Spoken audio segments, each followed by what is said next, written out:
Hari Om welcome back to Hanidhwani YouTube channel.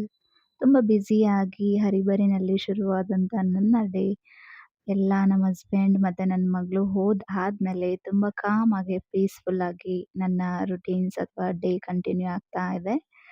So breakfast ಮುಗಿಸ್ಬಿಟ್ಟು ಎಲ್ಲ ಮನೆ ಕೆಲಸ ಎಲ್ಲ ಮುಗಿಸ್ಬಿಟ್ಟು ಫೈನಲಿ ಬಟ್ಟೆ ಫೋಲ್ಡ್ ಮಾಡೋಣ ಅಂತ ಇಟ್ಕೊಳ್ತಿದ್ದೀನಿ. ಈಗ ಮಳೆ ಬೀಳೋದ್ರಿಂದ ಬಟ್ಟೆ ಒಂದು 2 ದಿವಸದಿಂದ ಫೋಲ್ಡ್ ಮಾಡಿರಲಿಲ್ಲ. ಹಾಗೆ ಒಣಗಾಕಿದ್ದೆ. ಸೊ 2 ದಿವಸಕ್ಕೆ ಇಷ್ಟು ಬಟ್ಟೆ ಆಗೋಗ್ಬಿಟ್ಟಿದ್ದು.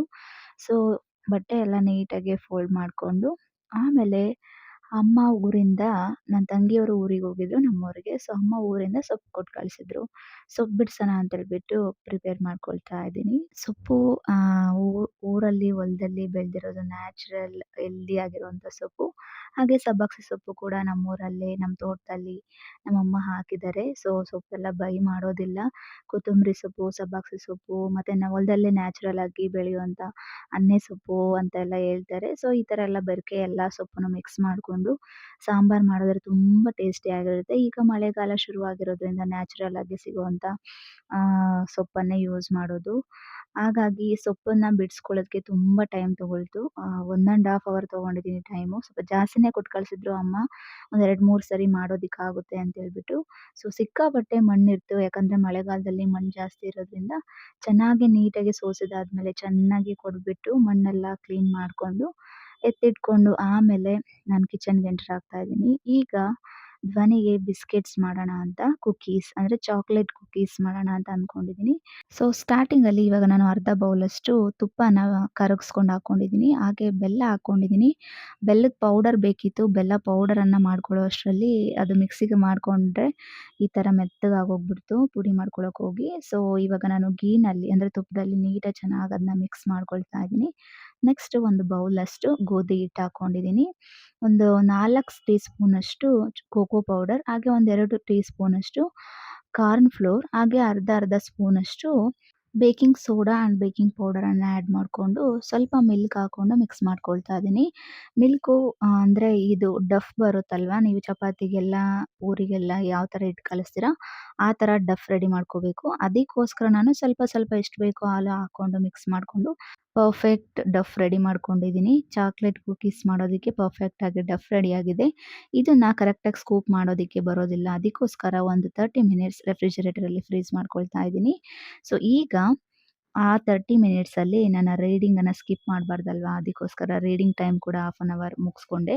ನೆಕ್ಸ್ಟ್ ಅದಾದಮೇಲೆ 30 ಮಿನಿಟ್ಸ್ ಆದಮೇಲೆ ಇವಾಗ ಪ್ರೀ ಹೀಟ್ ಮಾಡ್ಕೊಳ್ತಾ ಇದ್ದೀನಿ. ಲಾಸ್ಟ್ ಟೈಮ್ ನಾನು ಕೇಕನ್ನು ಕೂಡ ಬೇಕ್ ಮಾಡಿದ್ದೆ. ಅದೇ ರೀತಿ ಇವತ್ತು ಕೂಡ ಕುಕ್ಕರಲ್ಲಿ ಲಾಸ್ಟ್ ಟೈಮ್ ಯೂಸ್ ಮಾಡಿದಂಥ ಸಾಲ್ಟ್ ಇತ್ತು. ಅದೇ ಸಾಲ್ಟನ್ನು ಹಾಕ್ಬಿಟ್ಟು ಪ್ರೀ ಹೀಟ್ ಮಾಡ್ಕೊಳ್ತೀನಿ. ಒಂದು ಸ್ಟ್ಯಾಂಡ್ ಹಿಡ್ಕೊಂಡು ಒಂದು 5 ಮಿನಿಟ್ಸ್ ಪ್ರೀ ಹೀಟ್ ಮಾಡ್ಕೊಳ್ತೀನಿ. ಕಂಪ್ಲೀಟ್ ಲೋ ಫ್ಲೇಮಲ್ಲಿ ಇಟ್ಕೊಂಡು ಮಾಡ್ಕೊಳ್ಳೋದು ನಾನು. ಈಗ ಒಂದು ಸ್ಪೂನಲ್ಲಿ ಕರೆಕ್ಟಾಗಿ ಶೇಪ್‌ಗೆ ಸ್ಕೂಪ್ ಮಾಡ್ಕೊಳ್ತಾ ಇದ್ದೀನಿ. ಇಷ್ಟು ಮಾಡೋ ಅಷ್ಟರಲ್ಲಿ ಆಲ್ರೆಡಿ 1:00 ಆಗಿತ್ತು. ಸೊ ಧ್ವನಿನ ಕರ್ಕೊಬಂದಿದ್ದೆ. ಸೊ ಅದು ಮಾಡೋಕೆ ಆಲ್ರೆಡಿ ಆ್ಯಕ್ಚುಲಿ ಬಿಡ್ತಾ ಇರಲಿಲ್ಲ. ನಾನು ಮಾಡ್ತೀನಿ ಅಂತ ತುಂಬ ತರಲೆ ಮಾಡ್ತಾ ಇದ್ಲು. ಎಕ್ಸಾಕ್ಟ್ ಶೇಪಲ್ಲಿ ಸ್ಕೂಪ್ ಕೂಡ ಮಾಡೋಕ್ಕಾಗಲಿಲ್ಲ. ಸೊ ಈಗ ರೌಂಡ್ ಶೇಪಲ್ಲಿ ಕುಕ್ಕೀಸ್ ಶೇಪಲ್ಲೇ ತಗೊಂಡ್ಬಿಟ್ಟು ಹಾಗೆ ಕೈಯಲ್ಲೇ ಪ್ರೆಸ್ ಮಾಡಿಕೊಂಡು ಮೇಲೆ ಒಂದು ಚಾಕ್ಲೇಟ್ ಬಾಲ್ಸನ್ನು ಇಟ್ಕೊಂಡಿದ್ದೀನಿ. ಈಗ ಇದನ್ನು ನಾನು ಒಂದು ಪ್ಲೇಟಲ್ಲಿ ಬಟರ್ ಪೇಪರನ್ನು ಆಯಿಲ್ ಗ್ರೀಸ್ ಮಾಡಿಕೊಂಡು ಅದ್ರ ಮೇಲೆ ಕುಕ್ಕೀಸನ್ನು ಇಟ್ಕೊಂಡ್ಬಿಟ್ಟು ಕುಕ್ಕರಲ್ಲಿ ಸೇಫಾಗಿ ನಿಧಾನಕ್ಕೆ ಇಟ್ಕೊಂಡು 30 ಟು 40 ಮಿನಿಟ್ಸ್ ನಾನು ಇದನ್ನು ಬೇಕ್ ಮಾಡ್ತಾ ಇದ್ದೀನಿ. ಯಾವಾಗಲೂ ಕೂಡ ಬೇಕ್ ಮಾಡುವಾಗ ಎಸ್ಪೆಷಲಿ ಕುಕ್ಕರಲ್ಲಿ ಕುಕ್ಕರ್ ಕ್ಯಾಪಲ್ಲಿ ವಿಷಲ್ ಮತ್ತು ರಬ್ಬರನ್ನು ತೆಗೆದ್ಬಿಟ್ಟು ಬೇಕ್ ಮಾಡ್ಕೋಬೇಕು. ಸೊ ಈಗ 40 ಮಿನಿಟ್ಸ್ ಆದಮೇಲೆ ಕುಕ್ಕೀಸ್ ರೆಡಿ ಆಗಿದೆ, ಚೆನ್ನಾಗಿ ಬೇಕ್ ಆಗಿದೆ.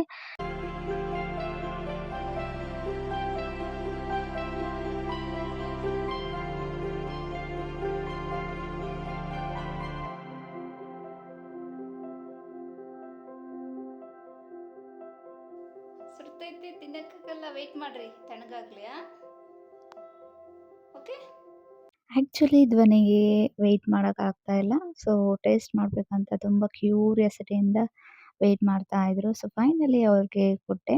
ಸೊ ಫೈನಲಿ ಹೆಲ್ದಿಯಾಗಿರುವಂಥ ಚಾಕ್ಲೇಟ್ ಕುಕ್ಕೀಸ್ ರೆಡಿ ಆಗಿದೆ. ನಾನಿಲ್ಲಿ ಯೂಸ್ ಮಾಡಿರೋದು ಗೋಧಿ ಹಿಟ್ಟು, ಬೆಲ್ಲ ಅಥವಾ ತುಪ್ಪ ಈ ಥರ ಯೂಸ್ ಮಾಡಿದ್ದೀನಿ. ಇದರಲ್ಲಿ ಯಾವುದು ಮಕ್ಕಳಿಗೆ ಅನ್‌ಹೆಲ್ದಿ ಅಂತ ಅನ್ನೋದೇನಿಲ್ಲ. ಸೊ ಹೆಲ್ದಿಯಾಗಿ ಮನೆಯಲ್ಲೇ ಮಾಡ್ಕೊಡ್ಬೋದು.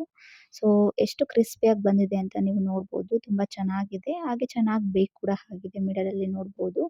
ಸೊ ಅದೆಲ್ಲ ಆದ್ಮೇಲೆ ಸಂಜೆ ಸ್ಟಡಿ ಟೈಮ್ ನಾನು ಧ್ವನಿಗೆ ರೈಟಿಂಗ್ ಪ್ರಾಕ್ಟೀಸ್‌ಗೆ ಅಂತ ಹೇಳಿಬಿಟ್ಟು ಸ್ಯಾಂಕ್ ಮ್ಯಾಜಿಕ್ ಬುಕ್ಸನ್ನ ಪರ್ಚೇಸ್ ಮಾಡಿದ್ದೆ ಮೀಶೋಯಿಂದ. ಅದು ತುಂಬಾನೇ ಚೆನ್ನಾಗಿದೆ. 4 ಬುಕ್ಸ್ ಬಂದಿತ್ತು. ಆಲ್ಫಾಬೆಟ್ಸು, ನಂಬರ್ಸು, ಮ್ಯಾಥ್ಸ್ ಹಾಗೆ ಡ್ರಾಯಿಂಗ್ ಬಂದಿತ್ತು. ತುಂಬ ಚೆನ್ನಾಗಿದೆ. ಹಾಗೆ 3+ ಇಯರ್ಸ್‌ಗೆ ಇದು 100% ಯೂಸ್ ಆಗುತ್ತೆ. ಹಾಗೆ ಒಂದು ಸ್ಪೆಷಲ್ ಪೆನ್ ಕೊಟ್ಟಿರ್ತಾರೆ. ಅದರಲ್ಲಿ ಅದಕ್ಕೆ ಬರೆದ್ರೆ ಅದು ಆಟೋಮ್ಯಾಟಿಕ್ ಅದನ್ನೇ ಗ್ರ್ಯಾಜುಯಲಿ ಅದು ಎರೇಸ್ ಆಗ್ತಾ ಹೋಗುತ್ತೆ. ತುಂಬ ಚೆನ್ನಾಗಿದೆ ಬುಕ್ಕು. ಹಾಗೆ ಪ್ರಾಕ್ಟೀಸ್ ಮಾಡೋದಕ್ಕೆ ಮಕ್ಕಳಿಗೆ ತುಂಬಾನೇ ಯೂಸ್ ಆಗುತ್ತೆ. ಮತ್ತೆ ಯಾವಾಗಲೂ ಕೂಡ ಅವಳಿಗೆ ನಾನು ಆಲ್ಫಾಬೆಟ್ಸ್ ಬರಿ, ನಂಬರ್ಸ್ ಬರಿ ಅಂತ ಫೋರ್ಸ್ ಮಾಡೋದಿಲ್ಲ. ಸೊ ಡ್ರಾಯಿಂಗ್ ಕೂಡ ಬರೀತಾಳೆ. ಸೊ ಇವತ್ತು ಡ್ರಾಯಿಂಗ್ ಪ್ರಾಕ್ಟೀಸ್ ಮಾಡ್ತಾ ಇದ್ದಾಳೆ. ಸೊ ಯಾವಾಗಲೂ ಅವಳಿಗೇನಂದ್ರೆ ಅವಳು ಓದುವಾಗ ನಾನು ಜೊತೆ ಕೂತ್ಕೊಂಡ್ರೆ ಇನ್ನೂ ತುಂಬ ಇಷ್ಟಪಟ್ಟು ಬರೀತಾಳೆ. ಸೊ ಮತ್ತೆ ನಾನೇನು ಎಸ್ಪೆಷಲಿ ಅವಳಿಗೆ ಯಾವ ಥರ ಹೇಳ್ಕೊಡ್ತೀನಿ ಅಂದರೆ, ಯಾವಾಗಲೂ ಕೂರಿಸ್ಕೊಂಡು ಸ್ಪೆಷಲಿ ಅದಕ್ಕಂತಾನೆ ಪರ್ಟಿಕ್ಯುಲರ್ ಟೈಮ್ ಇಟ್ಕೊಂಡು ಆ ಥರ ಹೇಳ್ಕೊಡೋದಿಲ್ಲ. ಅವಳು ಇವಾಗ ಎಕ್ಸಾಂಪಲ್ ಆಟ ಆಡ್ತಿರ್ಬೇಕಾದ್ರೆ, ಸ್ನಾನ ಮಾಡಿಸ್ತಿರ್ಬೇಕಾದ್ರೆ, ಊಟ ಮಾಡಿಸ್ತಿರ್ಬೇಕಾದ್ರೆ, ನಾನು ಅಡುಗೆ ಮಾಡ್ತಿರುವಾಗ, ಸೊ ಈ ಥರ ಕೆಲಸ ಮಾಡ್ತಿರುವಾಗ ಹೇಳ್ಕೊಡ್ತಾ ಇರ್ತೀನಿ. ಸೊ ಅವಾಗ ಚೆನ್ನಾಗಿ ಕಲಿತಾಳೆ. ಸೊ ಸ್ಪೆಷಲಿ ಅದಕ್ಕಂತಾನೆ ಡೆಡಿಕೇಟ್ ಮಾಡಿ ಏನು ಹೇಳ್ಕೊಡಲ್ಲ. ರೈಟಿಂಗ್ ಮಾತ್ರ ಪರ್ಟಿಕ್ಯುಲರ್ ಟೈಮನ್ನ ಡೆಡಿಕೇಟ್ ಮಾಡ್ತಾ ಇರ್ತೀನಿ. ಫೋರ್ಸ್‌ಫುಲಿ ಯಾವುದೂ ಹೇಳ್ಕೊಟ್ಟಿಲ್ಲ. ಹಾಗೆ ಅವಳು ಕೂಡ ಫೋರ್ಸ್‌ಫುಲಿ ಹೇಳ್ಕೊಟ್ರೆ ಅವಳು ಇಷ್ಟ ಆಗೋದಿಲ್ಲ, ಕಲಿಯೋದು ಇಲ್ಲ. ಆರಾಮಾಗಿ ಆಟ ಆಡ್ಕೊಂಡು ಕಲಿತಾ ಇದ್ದಾಳೆ. ತುಂಬಾನೇ ಕಲ್ತಿದ್ದಾಳೆ. ಇನ್ನೊಂದು ವಿಡಿಯೋದಲ್ಲಿ ಅದನ್ನೆಲ್ಲ ನಾನು ಶೇರ್ ಮಾಡ್ತೀನಿ. ಹಾಗೆ ಸೊಪ್ಸಾರಲ್ಲಿ ಸ್ಪೆಷಲಿ ಊರಿಂದ ಕಳಿಸಿರೋ ಸೊಪ್ಸಾರಲ್ಲಿ ಬಸ್ಸಾರು ಮಾಡದೇ ಇರೋಕ್ಕಾಗುತ್ತಾ? ಸೊ ಮಿಸ್ ಮಾಡಿದೆ ಅವತ್ತೇ ನೈಟು ಬಸ್ಸಾರು ಮಾಡಿದೆ. ಸೊ ಹೆಸರುಕಾಳು ಸೊಪ್ಪೆಲ್ಲ ಚೆನ್ನಾಗಿ ಹಾಕ್ಬಿಟ್ಟು ಸೊಪ್ಪನ್ನು ತುಂಬ ಸರಿ ವಾಶ್ ಮಾಡಿದ್ದೀನಿ 3-4 ಟೈಮ್. ಸೊ ಈಗ ಫೈನಲಿ ಬಿಸಿ ಬಿಸಿ ಮುದ್ದೆ ನನಗೆ, ನಮ್ಮ ಮನೆಯವ್ರಿಗೆ, ನನಗೆ ನನ್ನ ಪುಟಾಣಿ ಮುದ್ದೆ ನನ್ನ ಮಗಳಿಗೆ. ಸೊ ಹೆಸರುಕಾಳು ಹಾಕ್ಬಿಟ್ಟು ಬೇಳೆ, ಕಾಳು ಬೇಳೆ ಎಲ್ಲ ಹಾಕ್ಬಿಟ್ಟು ಸೊಪ್ಪು ಹಾಕ್ಬಿಟ್ಟು ಮಾಡಿದ್ದೆ. ಸಾಂಬಾರು ತುಂಬ ಅಂದರೆ ತುಂಬ ಚೆನ್ನಾಗಿತ್ತು. ಎಷ್ಟು ಸ್ಯಾಟಿಸ್ಫೈಯಿಂಗ್ ಫುಡ್ ಅಂತಂದರೆ ನಮ್ಮ ಮನೆಯವ್ರಿಗೆ, ನಮಗೆ ಎಸ್ಪೆಷಲಿ ನನ್ನ ಮಗಳಿಗೂ ಕೂಡ ಫೇವ್ರೇಟ್ ಸಾಂಬಾರು. ಹೊಟ್ಟೆ ತುಂಬ ಮುದ್ದೆ ತಿಂತಾಳೆ.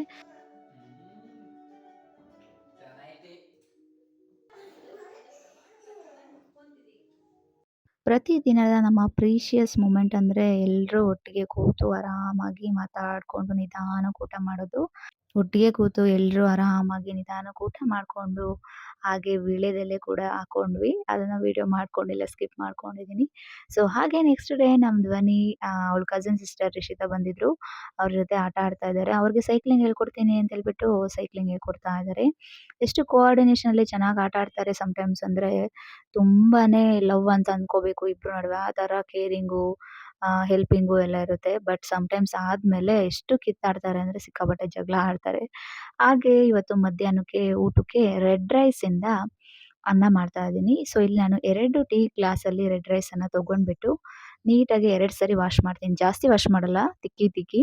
ಸೊ ಮೇಲೆ ಸ್ವಲ್ಪ ಲೈಟಾಗಿ 2 ಸರಿ ವಾಶ್ ಮಾಡಿಬಿಟ್ಟು ನೀರು ಚೇಂಜ್ ಮಾಡಿಬಿಟ್ಟು ಸೋಕ್ ಮಾಡ್ಕೊಳ್ತೀನಿ. ಇದನ್ನ 2 ಅವರ್ಸ್ ನೆನೆಸಿಟ್ಕೊಳ್ತೀನಿ.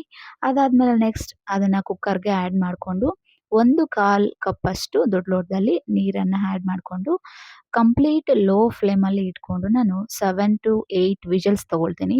ಸೊ ಚೆನ್ನಾಗಿ ಬೇಯಲಿ ಅಂತೇಳ್ಬಿಟ್ಟು. ಇದರಲ್ಲಿ ತುಂಬಾನೇ ಬೆನಿಫಿಟ್ಸ್ ಇದೆ. ಫೈಬರ್ ಕಂಟೆಂಟ್ ಜಾಸ್ತಿ ಇರೋದ್ರಿಂದ ಡೈಜೆಷನ್ ಇಂಪ್ರೂವ್ ಮಾಡುತ್ತೆ, ಅಸ್ತಮಾ ಪ್ರಿವೆಂಟ್ ಮಾಡುತ್ತೆ, ಡಯಾಬಿಟಿಸ್‌ಗೂ ಕೂಡ ತುಂಬಾನೇ ಒಳ್ಳೆಯದು, ವೆಯ್ಟ್ ಲಾಸ್‌ಗೂ ಕೂಡ ತುಂಬಾನೇ ಹೆಲ್ಪ್‌ಫುಲ್ ಅಂತಾನೆ ಹೇಳ್ಬೋದು. ಸಾಕಷ್ಟು ಬೆನಿಫಿಟ್ಸ್ ಇದೆ. ಇದನ್ನ ನಾವು ಆಲ್ಟರ್ನೇಟಿವ್ ಡೇಸ್ ಯೂಸ್ ಮಾಡ್ತಾ ಇದ್ದೀವಿ. ಸೊ ಕುಕ್ ಮಾಡೋಕ್ಕೆ ಸ್ವಲ್ಪ ಟೈಮ್ ತಗೊಳುತ್ತೆ ಅಷ್ಟೇ. ಬಿಟ್ಟರೆ ಇನ್ನು ತುಂಬಾನೇ ಆರೋಗ್ಯಕ್ಕೆ ಒಳ್ಳೆಯದು. ಸೊ ಈಗ ಚೆನ್ನಾಗಿ ಕುಕ್ ಆಗಿದೆ ನೀವು ನೋಡ್ಬೋದು. ಇದ್ರ ಜೊತೆಗೆ ನಾನು ಸೊಪ್ಪು ಸಾಂಬಾರು ಮಾಡಿದ್ದೆ. ಸೊಪ್ಪು ನ್ಯಾಚುರಲ್ ಊರಿಂದ ತಂದಿರೋದ್ರಿಂದ ತುಂಬಾನೇ ಚೆನ್ನಾಗಿತ್ತು ಸೊಪ್ಪು ಸಾರು ಮಾತ್ರ. ಇದ್ರ ಜೊತೆಗೆ ಸ್ವಲ್ಪ ಬಿಸಿ ಬಿಸಿ ಅನ್ನದ ಜೊತೆಗೆ ತುಪ್ಪ ಹಾಕೊಂಡು ತಿಂದರೆ ಅಮೇಝಿಂಗ್ ಟೇಸ್ಟ್ ಅಂತಾನೆ ಹೇಳ್ಬೋದು. ಸೊ ಫೈನಲಿ ಈ ವಿಡಿಯೋ ನಿಮಗೆ ಇಷ್ಟ ಆಯಿತು ಅಂತ ಭಾವಿಸ್ತೇನೆ. ಇಷ್ಟ ಆದ್ರೆ ದಯವಿಟ್ಟು ಸಬ್ಸ್ಕ್ರೈಬ್ ಮಾಡಿ. Thank you for watching.